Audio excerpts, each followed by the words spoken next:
buhay ko po bilang estudyante po nung wala pa po kaming kuryente. Sistema po namin noon, bumili po kami ng kandila. Kasi since brownout po, mas okay na pong gamitin yung kandila para po maliwanag lang kapag magre-review ka. Mahirap po ma'am na mag-aral ng walang kuryente.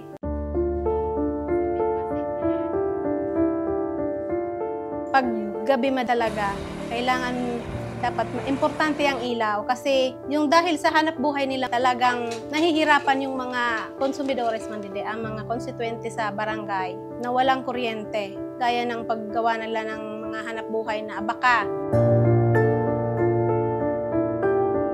There are a lot of people na parang nagsabi na yun nga mababalik na pero they didn't do it. Yung Ako Bicol, kusa sila. Yung Ako Bicol talaga, sila mismo ang nag-aano na kami willing na tumulong.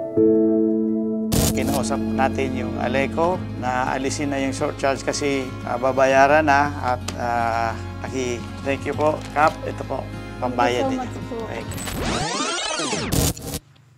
Yay! Magkuryente na kami!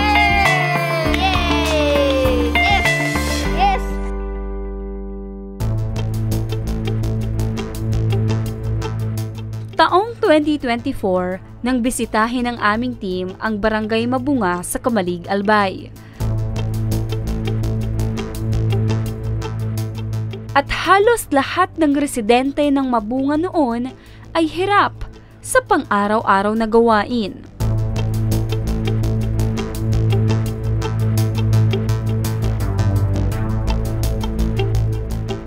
Saksi ang aming team sa gabi-gabi nilang sitwasyon. Nagsisindi ng kandila, kumakain kahit na madilim, nagtsatsaga sa maliit na liwanag na dala ng gasera.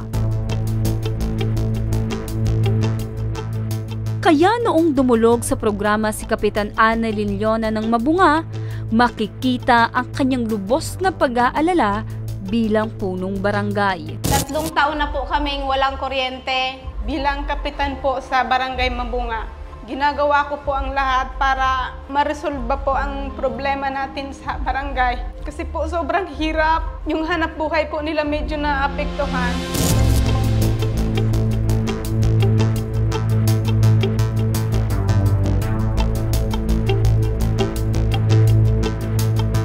Puntahan agad natin yung sa Aleco, sa cooperative, para maayos kung magkano yung babayaran. Papuntahin ko na yung tao sa Aleco, ipakompute na kung magkano abutin.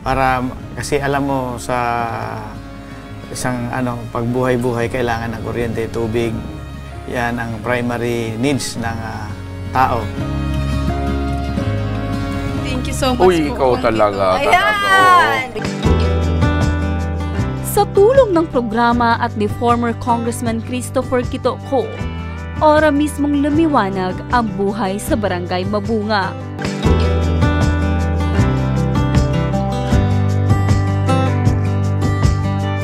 At sa 10 buwan ng nakakaraan, muli naming binisita ang Barangay Mabunga.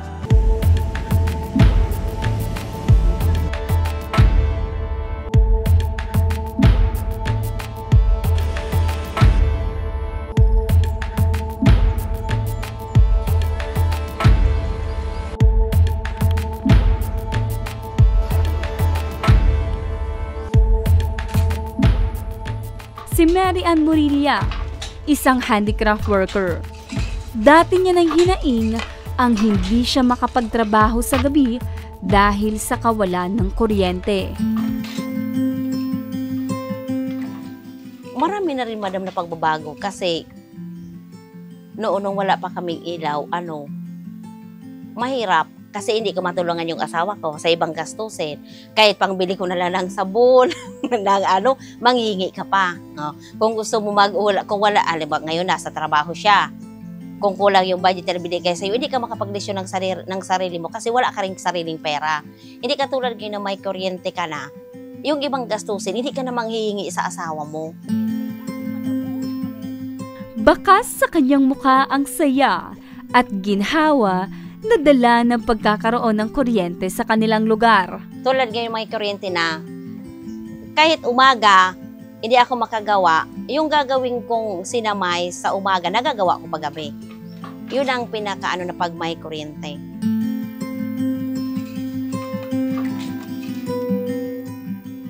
Habang si Edna Navarro, isang ina sa 4 na mga anak, ay lubusan ding nahirapan sa kanyang pag-aasikaso sa kanyang pamilya sa tuwing papalubog na ang araw.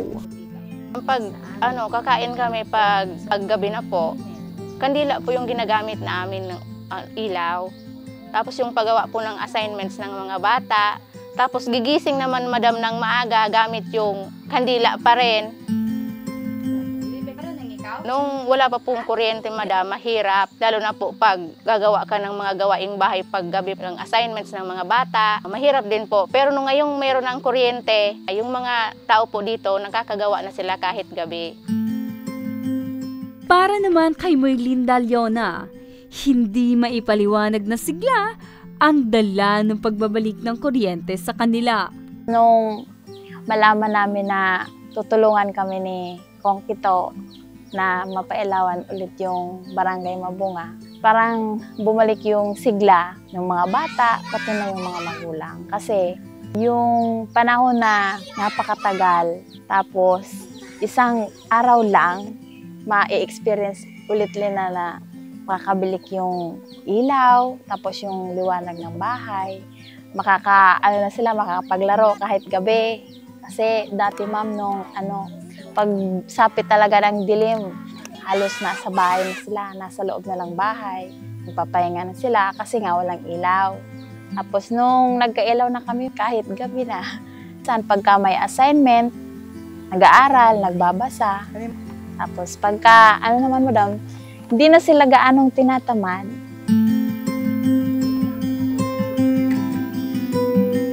At sa aming paglilibot sa Barangay Mabunga, aming nakausap ang ilan sa mga estudyante. Tulad na lamang nila Mary French at Aileen. Yung buhay ko po bilang estudyante po nung wala pa po kaming kuryente, nakikipagsapalaran po kami na makicharge sa iba't ibang barangay. Ngayon pong meron ng kuryente, kahit po gabi, makakapag-aral na. Yung pagbabago po, mas nakakapag-aral na po ng maayos. Kahit po gabi, nakakapag-aral na. Hindi po tulad dati na kailangan mo mag-aral dapat umaga kasi maliwanag. Ngayon pong meron ng kuryente, kahit po gabi, makakapag-aral na. Ang last time, nung walang kuryente rito sa Barangay Mabunga, Kamalig Albay, yung mga struggles ko, like, paggabi, so super dilim talaga. Ang ginagamit namin kapag nag-study ako, making reports, making PowerPoints, kasira po. Tapos po, since wala din dito signal, very difficult po sa akin. Kaya minsan, umakit ako dyan sa bundok para mag-online, mag-research, yun po. Malaking tulong po talaga yung AKB para magkaroon kami ng kuryente dito sa amin. Kasi, like, meron na ditong piso wifi kahit walang internet, diba? Isang malaking tulong na yan. Then, nakakapag-send na ako ng mga, for example, ng mga outputs via Google Drive and Google Classrooms. Then, nakaka-create na ako ng PowerPoint sa Canva dahil sa nakakonect ako sa wifi. Then, hindi na sa akin hassle sa pag-charge, hindi na ako nagadayo sa ibang lugar, ganun po. Kaya very helpful po talaga siya. Labis din ang kasiyahan na naramdaman ni Jamsi noong nalaman niya na babalik na ang kuryente sa kanilang lugar. Hindi lang po ako yung sobrang masaya, and aside from that, nung una hindi ko ine-expect na like magkakaroon na, kasi there are a lot of people na parang nagsabi na yun nga mababalik na, pero they didn't do it. Na marami pang nangyari, like nangyari before pero hindi naman nagagawa. That's why I am very happy, and pinayon nga mababalik na po yung kuryente sa amin. Ilan lamang sila Mary Ann, Edna, Merlinda, Mary French, Eileen at Jamsi sa mga residente ng Barangay Mabunga na mas gumaan ang pamumuhay dahil sa pagbabalik ng kuryente. Ang Ako Bicol talaga masasabi na talagang tumutulong sila. Hindi yung tulong na, kasi mayroon naman mga madamang sinasabi lang na tutulong, pero hindi naman nila ginagawa. Yung Ako Bicol, kusa sila. Yung Ako Bicol talaga, sila mismo ang nag-aano na kami willing na tumulong. Nagpapasalamat po kami sa Ako Bicol, Party List, sa kay Kito ko na tinulungan niya kami yung Barangay Mabunga na maibalik ulit yung kuryente. Nagpapasalamat po ako sa Ako Bicol Tabang Oro mismo kay Congressman Kito ko sa pagbabalik po ng kuryente dito sa aming barangay. Ngayon po, maliwanag na dito sa aming barangay. Thank you po Ako Bicol Party List kasi po tinulungan niyo po kami na maibalik po yung kuryente dito sa barangay namin. Hindi lang po ako yung natulungan nito, kundi po maraming tao po. Malaking bagay po ito, lalo na po sa mga students na katulad ko. Thank you po. Magpapasalamat po kaming lahat na natulungan niyo po kami, Congressman Kito ko and Ako Bicol Party List for helping Barangay Mabunga na bumalik na po yung kuryente. Maraming salamat po, Ako Bicol Party List. Dahil sa 4 na taong problema namin sa kuryente, tinulungan niyo po kaming masolusyonan yon. Hindi lang po liwanag ang binigay niyo sa amin, kundi pati na din po pag-asa.